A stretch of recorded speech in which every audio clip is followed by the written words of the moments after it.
नमस्कार, आप देख रहे हैं यंग वार्ता न्यूज और मैं हूं आपके साथ अंकिता ने। सर्वप्रथम यंग वार्ता परिवार आज तक के वरिष्ठ पत्रकार रोहित सरदाना के निधन पर अपनी संवेदनाएं व्यक्त करता है। आज तक दंगल एंकर रोहित सरदाना का निधन मीडिया जगत में शोक लहर बड़ी हस्तियों ने जताया दुख। सीएम के सामने स्वास्थ्य सेवाओं की खुली पोल, तीमारदार बोले पॉजिटिव मरीजों को देखने तक नहीं आते डॉक्टर। पांवटा साहिब के सिविल अस्पताल में सोशल डिस्टेंसिंग की उड़ी खुलेआम धज्जियां, मीडिया को कैमरा बंद करने को कहा। मुख्यमंत्री ने जिला में बिस्तरों की संख्या बढ़ाने के दिए निर्देश, आइसोलेशन सेंटर का किया दौरा। 5G नेटवर्क रेडिएशन से मर रहे पक्षी, यह है कुदरत का कहर, फैसला हाथों में। ऑक्सीजन की किल्लत से जूझ रहा पूरा देश, सरकारें अनजान चादरें ओढ़कर सोई। दिल्ली में राष्ट्रपति शासन लगे, आप एमएलए शोएब इकबाल की मांग। 50 बीघे गेहूं जलकर स्वाहा, फायर ब्रिगेड की टीम ने घरों तक पहुंचने से रोकी आग की भयावह लपटें। जांगली गांव में गहराया पेयजल संकट, एसडीओ से मिलने पहुंचे ग्रामीण, समाधान का दिया आश्वासन। वित्त आयोग अध्यक्ष सतपाल सती ने नेता प्रतिपक्ष पर किया पलटवार, कहा बहसबाजी का नहीं समय, एकजुटता के साथ कार्य करें।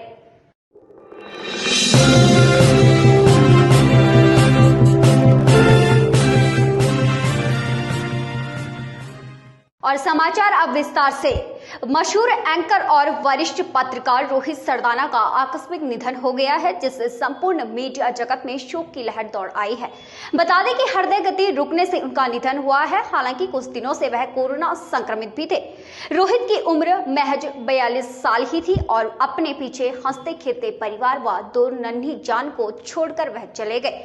प्रातः 4 बजे उन्हें नोएडा के निजी अस्पताल में आईसीयू में उन्हें ले जाया गया, जहां उन्होंने अंतिम सांस ली। Doctor YS Parmar medical college Nahan में बनाए गए कोविड-19 आइसोलेशन सेंटर में स्वास्थ्य सेवाओं की पोल ठीक उस समय खुली जब मुख्यमंत्री कोविड-19 की स्थिति का जायजा लेने पहुंचे। कोविड के मरीजों के तीमारदारों ने जमकर बवाल मचाया और स्वास्थ्य सेवाओं को लेकर सवाल उठाए। तीमारदारों का कहना है कि जो भी मरीज लाया जाता है उसे अस्पताल के बाहर घंटों इंतजार करना पड़ता है।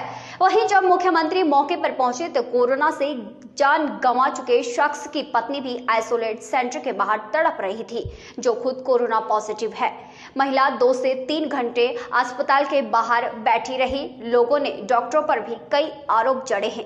तक कोई डॉक्टर अभी तक देखने नहीं आया। जब हमने सुबह सबने शोर मचाया तब डॉक्टर उपासना देखने आई, और जो मेरे रूम में सारे में है, किसी का 30, किसी का 42, किसी का 65 ऑक्सीजन लेवल चल रहा है, कोई डॉक्टर। लेकिन जो वहाँ पे काम करने वाली, ये खड़े हैं डॉक्टर साहब, जो वहाँ पे गर्ल जो काम कर रही है वो बहुत अच्छा काम कर रही है, लेकिन डॉक्टर कोई नहीं देख रहा। जो कुछ बोल रही है तो सिक्योरिटी छोड़ देते हैं हमारे पास। हाँ जी सर, जो हमारे सीनियर डॉक्टर्स हैं, मैं उनके बारे में जनाब एक स्पष्ट बात बोलना चाहता हूँ, जो मेरा अपना पर्सनल एक्सपीरियंस है। ये लोग कोविड पेशेंट को देखने वार्ड के अंदर जाते ही नहीं सर, बिल्कुल भी नहीं सर। ये वहाँ कमरे में बैठ के ऑर्डर देते हैं सिस्टर को कि आप जाइए, आप देखिए। सर तनख्वाह तो उनसे ज्यादा ये लोग ले रहे हैं। मेरे पेशेंट तो सीओपीडी है, तब भी कोई वो लड़की जो झाड़ू दे रही है वो ऑक्सीजन लगा रही है, ऑक्सीजन देख रही है, वो ग्लूकोज लगा रही है। भाई प्रदेश में कोरोना को लेकर प्रदेश भाजपा विधायक दल की महत्वपूर्ण बैठक में कोरोना सख्ती की सिफारिश की गई है।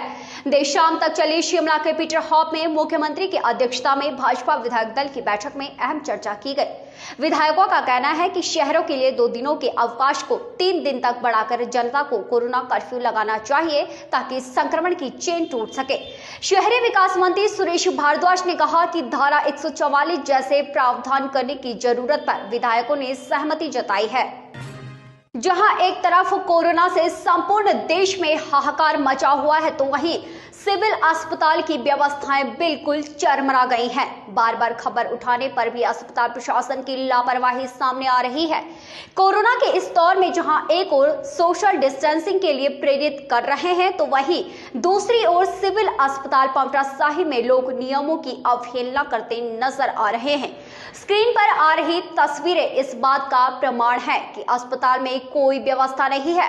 लोग भीड़ लगाकर कोरोना वैक्सीन लगवाने के लिए कतार में खड़े हैं। लौटते हैं एक छोटे से ब्रेक के बाद।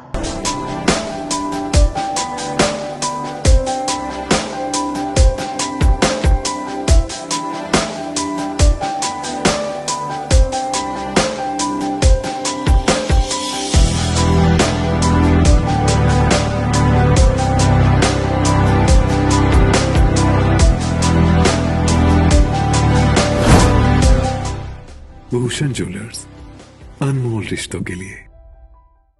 ब्रेक के बाद स्वागत है। कोरोना के बढ़ते संक्रमण को देखते हुए सरकार द्वारा बसों में 50% सवारियां बिठाए जाने का फैसला प्राइवेट बस ऑपरेटरों को रास नहीं आ रहा है। प्राइवेट ऑपरेटरों का कहना है कि पहले ही बसें घाटे में चल रही है। सरकार द्वारा प्रत्येक वर्ग को सहायता की जा रही है, लेकिन प्राइवेट बसों की तरफ कोई ध्यान नहीं दिया जा रहा है। सरकार के रवैये को देखते हुए प्राइवेट बस ऑपरेटर पूरी तरह से 3 मई को बंद कर देंगे और यदि सरकार फिर भी ना मानी तो आंदोलन का रास्ता अपनाया जाएगा।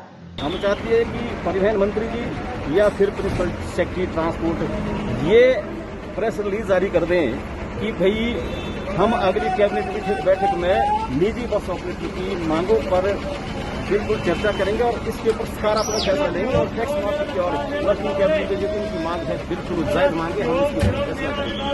तब तक हम अपने स्ट्राइक को वापस नहीं करेंगे। ये जो फैसला किया है गोल मोल जो है आग्रह गवर्नमेंट ने किया है, इसमें कोई ऐसा तो नहीं है कि हमारा मांग पूरी की जाए। इसमें सिर्फ बोला गया है कि हम चर्चा करेंगे। चर्चा क्या हो? कोविड-19 की स्थिति की समीक्षा बैठक के लिए मुख्यमंत्री जयराम ठाकुर आज नाहन पहुंचे। इस दौरान मुख्यमंत्री ने कोविड-19 आइसोलेशन सेंटर व निर्माणाधीन मेडिकल भवन का भी दौरा किया। जयराम ठाकुर ने कहा कि संक्रमण के बढ़ते मामलों को देखते हुए जिला में बिस्तरों की संख्या बढ़ाने के निर्देश प्रशासन को दिए गए हैं। साथ ही जिला में स्टाफ की अतिरिक्त व्यवस्था भी की जा रही है, जिसके तहत 50 स्टाफ नर्स, 20 वार्ड बॉय व कुछ चिकित्सकों की नियुक्ति की जानी है। हिमाचल प्रदेश में कोविड को कंटेन करने के लिए, कोविड की सारी सिचुएशन को हैंडल करने के लिए हम प्रदेश स्तर पर प्रयत्न कर ही रहे हैं, जो सरकार के स्तर पर करने हैं। लेकिन उसके साथ साथ में जिले में जाकर के वहां डिटेल में चर्चा करके, विस्तार से चर्चा करके जो फीडबैक आ रहा है उसके आधार पर और बेहतर क्या किया जा सकता है उसके लिए हम निकले हुए हैं। एक तो बेड कैपेसिटी यहां कैसे बढ़ाई जा सकती है उस पर हमने विचार। पांवटा साहिब में प्रदेश की सरकार ने दूसरे राज्यों से आने वाले आगंतुकों के लिए सख्त पाबंदियां लगा दी है। इसी के तहत पांवटा के साथ लगती उत्तराखंड, हरियाणा व उत्तर प्रदेश की सीमाओं पर पुलिस चेकिंग कर रही है। डीएसपी पांवटा वीर बहादुर ने पुरवाला थाना व शिलाई थाना के अंतर्गत आने वाले नाके, मीनस, खोदरी, माजरी आदि का निरीक्षण किया। इसी दौरान उनके साथ एसएचओ पुरवाला विजय रघुवंशी व शिलाई थाने के प्रभारी मस्तराम भी मौजूद रहे। ट्रेसिंग में हमें प्रॉब्लम है। पंजीकरण का सिर्फ इतना सा उद्देश्य है, उसकी कॉन्टैक्ट ट्रेसिंग प्रॉपर हो और उसको मेडिकल एड उसको प्रॉपर मिले, जिसको आइसोलेट करना है उसको प्रॉपरली इस पंचायत में जा रहा है, पूरा वो ऐप में सारा दिया हुआ। ठीक है, कोई अगर प्रॉब्लम है तो कंसर्न अपने जो भी अधिकारी है उनसे। वित्त आयोग अध्यक्ष सतपाल सत्ती ने नेता प्रतिपक्ष मुकेश अग्निहोत्री पर करारा पलटवार दिया है। उन्होंने बताया कि मोदी सरकार ने बीते वर्ष जब कोरोना की पहली लहर थी तब देश में लॉकडाउन लगवाया, जिससे काफी हद तक मामले में सुधार आया था, लेकिन अब लॉकडाउन न लगने से संक्रमण अधिक फैल रहा है। उन्होंने बताया कि कांग्रेस काल में मास्क, वेंटिलेटर की कोई भी व्यवस्था नहीं थी, लेकिन मोदी सरकार ने सभी सुविधाएं उपलब्ध करवाई है। उन्होंने बताया कि यह महामारी कांग्रेस बीजेपी की लड़ाई नहीं है। लॉकडाउन लगा करके देश के अंदर नरेंद्र मोदी जी ने कोरोना की उस समय की लहर को रोकने का प्रयास किया और काफ़ी हद तक हिंदुस्तान उस समय सफल भी हुआ।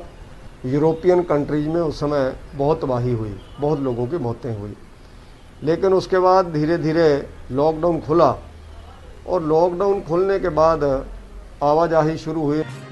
कोरोना का कहर लगातार जारी है। इसी कड़ी में पांवटा साहिब में भी 2 दिन यानी शनिवार और रविवार को बाजार बंद रखने का निर्णय लिया गया है। जब पांवटा के व्यापारियों से बातचीत की गई तो उन्होंने कहा कि वह सरकार द्वारा लिए गए निर्णय से पूर्ण सहमत है और यदि कोरोना का संक्रमण बढ़ गया तो वह लॉकडाउन लगाने के लिए भी तैयार हैं। हालांकि व्यापारियों को इस दौरान काफी नुकसान हो रहा है, लेकिन उनका कहना है कि महामारी से बचाव के लिए भी एकजुट होकर लड़ना होगा। कस्टमर तो अपने आप को एडजस्ट करेगा। जब पता लगे 2 दिन मार्केट बंद है वो नहीं आएगा, वो पहले ही ले लेगा सामान या बाद में लेगा। क्या आप चाहते हैं हिमाचल में लॉकडाउन लगेगा? यदि परिस्थिति बनती है लगाने की, सबसे पहले जान बचाना है, तो अगर गवर्नमेंट ठीक समझती है कि लगाने की जरूरत है तो जरूर लगाना चाहिए। क्या आप अपनी दुकान पे लोगों को अवेयर करते हैं? जो लोग आते हैं कस्टमर्स बोलते हैं उनको मास्क लगाने के लिए? बिल्कुल बोलते हैं और कम से कम आदमी है। देश प्रदेश की तमाम बड़ी खबरों को देखने के लिए यंग वार्ता न्यूज के फेसबुक पेज, इंस्टाग्राम और यूट्यूब चैनल को फॉलो और सब्सक्राइब करें। साथ ही बेल आइकॉन दबाना ना भूलें। इसके साथ ही तमाम बड़ी खबरों से जुड़ने के लिए यंग वार्ता न्यूज की www.yangwartanews.com वेबसाइट पर विजिट करना ना भूलें। और आज के लिए फिलहाल इतना ही।